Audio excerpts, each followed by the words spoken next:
नमस्कार दोस्तों, एक बार फिर से आप सभी दोस्तों का आपके अपने YouTube चैनल UNVDP पर बहुत बहुत स्वागत है। दोस्तों, दिन भर के मुख्य समाचार हैं, बड़ी खबरें हैं, फटाफट अंदाज में आगे इसी वीडियो में जानेंगे।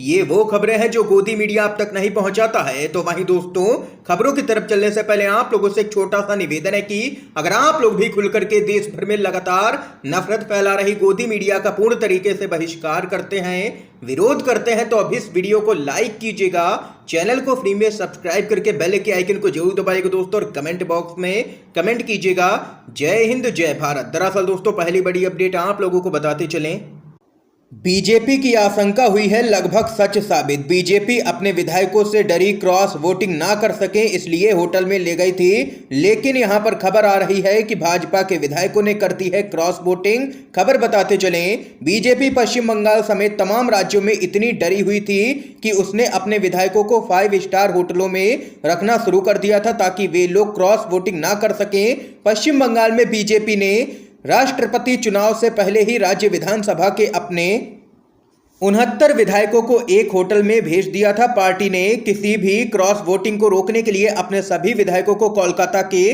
न्यू टाउन इलाके में एक 5 स्टार होटल में रखा था। लेकिन अब खबर सामने निकल के आ रही है कि पश्चिम बंगाल के बीजेपी विधायकों ने यहां पर कर दी है क्रॉस वोटिंग। ये यहां पर दोस्तों बड़ी खबर सामने निकल के आई है। इस बीच अगली अपडेट की तरफ बढ़ते हैं।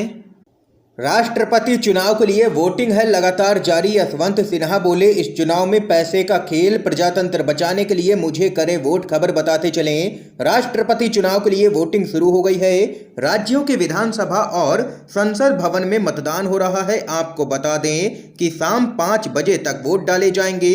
राष्ट्रपति चुनाव में लोकसभा राज्यसभा के उम्मीदवार मतदान कर रहे हैं। और वहीं आपको बता दें कि इस बार जहां एनडीए ने द्रौपदी मुर्मू को उम्मीदवार बनाया है, तो वहीं विपक्ष की तरफ से यशवंत सिन्हा चेहरा हैं।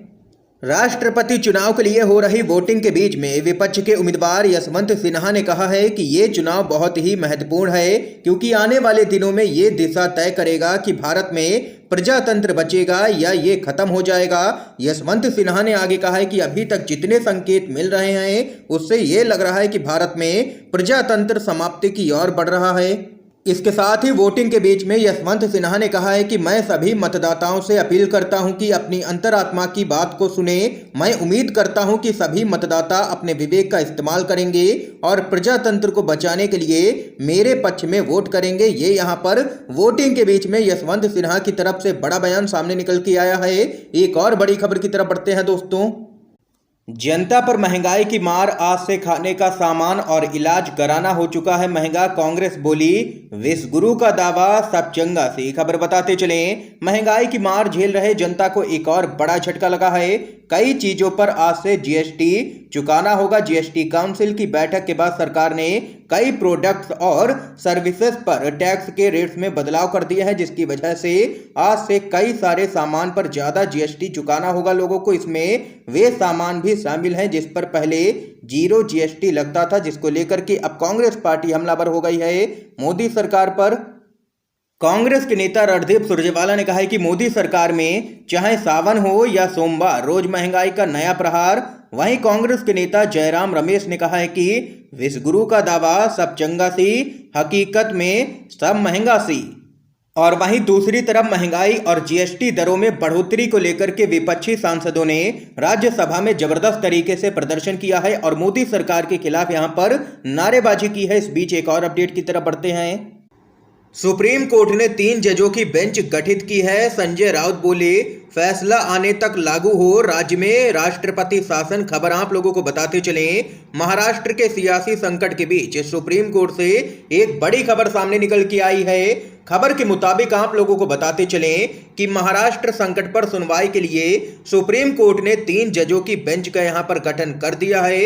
यह पीठ 20 जुलाई को मामले की सुनवाई कर सकती है। मुख्य न्यायाधीश एनवी रमन्ना, जस्टिस कृष्ण मुरारी और हेमा कोहली की पीठ उद्धव ठाकरे के नेतृत्व वाले खेमे और एकनाथ शिंदे खेमे के द्वारा दायर याचिकाओं पर सुनवाई करेगी। और वहीं इससे पहले सुप्रीम कोर्ट ने उद्धव गुट को यहां पर राहत देते हुए महाराष्ट्र विधानसभा स्पीकर को आदेश दिया था कि जब तक मामले में सुनवाई पूरी नहीं हो जाती है, स्पीकर कोई भी निर्णय नहीं लेंगे।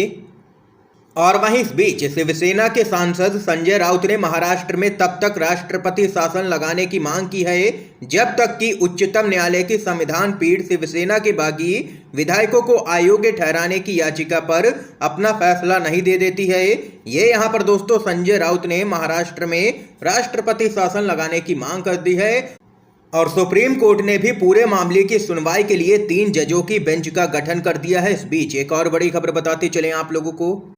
सीजीआई एनवी रमन्ना ने केंद्र की मोदी सरकार को ले लिया है निशाने पर। खबर बताते चले, बिना विस्तृत विचार विमर्श और जांच के पारित हो रहे हैं कानून। दुर्भाग्य से देश में विपक्ष के लिए कम हो रही है जगह। भारत के मुख्य न्यायाधीश एनवी रमन्ना ने कहा है कि एक मजबूत, जीवंत और सक्रिय विपक्ष शासन को बेहतर बनाने में मदद करता है और सरकार के कामकाज को सही करता है, लेकिन दुर्भाग्य से देश में विपक्ष के लिए जगह कम होती जा रही है। सीजीआई रमन्ना ने एक कार्यक्रम के दौरान कहा है कि पहले के समय में सरकार और विपक्ष के बीच में बहुत अधिक आपसी सम्मान हुआ करता था, लेकिन आज के समय में ऐसा देखने को नहीं मिलता है। दुर्भाग्य से विपक्ष के लिए जगह कम हो रही है। हम विस्तृत विचार विमर्श और जांच के बिना कानूनों को पारित होते हुए देख रहे हैं, जिसके कारण यहाँ पर कोर्ट के ऊपर बोझ बढ़ता ही जा रहा है। हम देख रहे हैं कि कैसे मनमाने ढंग से एक के बाद एक कानून पारित किए जाते हैं और फिर वहां यहाँ पर सुप्रीम कोर्ट और हाई कोर्ट में जाते हैं कानून। ये यहाँ पर देख सकते हैं कि सीजीआई एनवी रमन्ना ने जबरदस्त तरीके से मोदी सरकार को निशाने पर लिया है। इस बीच एक और अपडेट बताते चले आप लोगों को। नए भारत में हक मांगने पर होगी गिरफ्तारी, भविष्य उजाड़ रही है तानाशाही सरकार। राहुल गांधी का केंद्र की मोदी सरकार पर एक बार फिर से बड़ा हमला। कांग्रेस के पूर्व अध्यक्ष राहुल गांधी महंगाई और बेरोजगारी के मसले पर लगातार केंद्र सरकार पर हमलावर हैं और वहीं कांग्रेस के नेता राहुल गांधी ने एक बार फिर से केंद्र की मोदी सरकार को बेरोजगारी के मसले पर कटघरे में खड़ा किया है। उन्होंने केंद्र की मोदी सरकार पर गंभीर आरोप लगाते हुए कहा है कि यहाँ पर लगातार केंद्र सरकार तानाशाही कर रही है। उन्होंने कहा है कि सरकार युवाओं को बेरोजगार बना करके करोड़ों परिवारों की आस को तोड़ रही है। उन्होंने अपना हक मांग रहे अभ्यर्थियों का एक वीडियो भी पोस्ट किया है।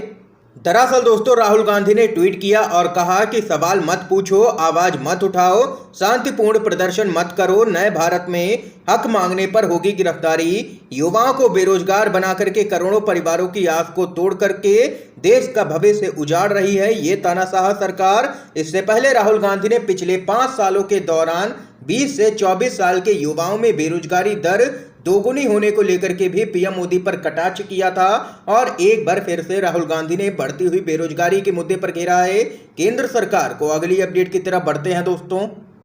ऑल्ट न्यूज के सह संस्थापक जुबैर ने की है सुप्रीम कोर्ट से अपनी याचिका पर जल्द सुनवाई की मांग। खबर आप लोगों को बताते चलें, ऑल्ट न्यूज के सह संस्थापक मोहम्मद जुबैर ने सुप्रीम कोर्ट से अपनी याचिका पर जल्द से जल्द सुनवाई की मांग की है। ये यहाँ पर दोस्तों इस समय की आज की सभी बड़ी खबरें थी, मुख्य समाचार थे जो हमने आप लोगों तक पहुंचाए हैं UNVDB के माध्यम से। अगर आप लोगों को ये वीडियो पसंद आया हो तो इस वीडियो को लाइक कीजिएगा, ज़्यादा से ज़्यादा इस वीडियो को शेयर कीजिएगा ताकि आप सभी के दोस्त भी मुख्य समाचारों को जान सकें। वीडियो देखने के लिए आप सभी दोस्तों का बहुत बहुत धन्यवाद।